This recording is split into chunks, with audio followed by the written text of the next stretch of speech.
আমার স্ত্রীর গায়ে যেদিন প্রথম হাত তুলেছিলাম সেদিন সে শুধু ফ্যাল করে আমার দিকে চেয়েছিল। থাপ্পড়ের বেগ এমন ছিল যে তার ঠোঁটের কোণে রক্তবিন্দু জমে গেছিল। নিঃশব্দে চোখ থেকে পানি ঝরছিল, তার কোনো প্রতিবাদ সে করেনি। আমি কিন্তু তার চোখের পানি দেখে গলে যাইনি, বরং আরো কঠোর হয়েছিলাম। তারপর থেকে দেখলাম আমার সমস্ত কাজকর্ম বেশ গুছিয়ে করত। কোনো কাজে আর ঝামেলা ছিল না। তখন বুঝেছিলাম নারীজাতকে মাথায় নয়, পায়ের তলায় রাখতে হয়। বেশি আলগা দরদ দেখালে বিগড়ে যায় এরা, তাই তাকে কন্ট্রোল রাখার জন্য পান থেকে চুন খসলেই মারতাম।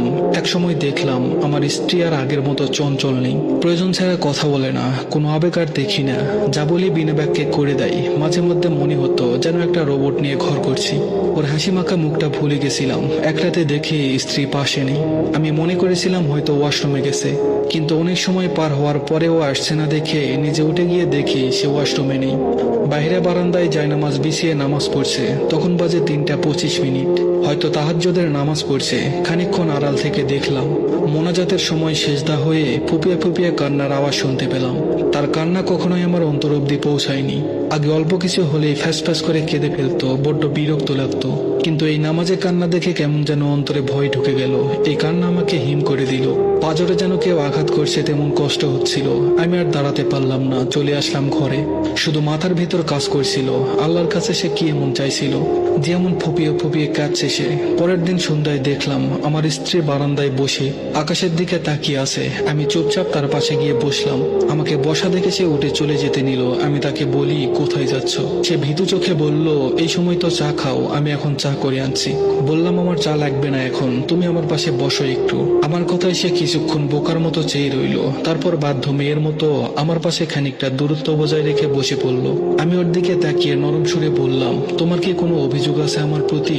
এমন প্রশ্ন করাতে সে আমার চোখের দিকে তাকিয়ে থাকলো কিছুক্ষণ। হয়তো বুঝতে চেষ্টা করছিল কেন এমন প্রশ্ন করেছি হঠাৎ। অন্যদিকে তাকিয়ে সে শান্ত স্বরে বলল, অভিযোগ আমার আর কোনো মানুষের কাছে বলি না। যা অভিযোগ তা সব আল্লাহর কাছে পেশ করি। কারণ কিছু ঠিক করে দেওয়ার হলে তিনিই করবেন, আর না ঠিক করার হলে বদলে দিবেন।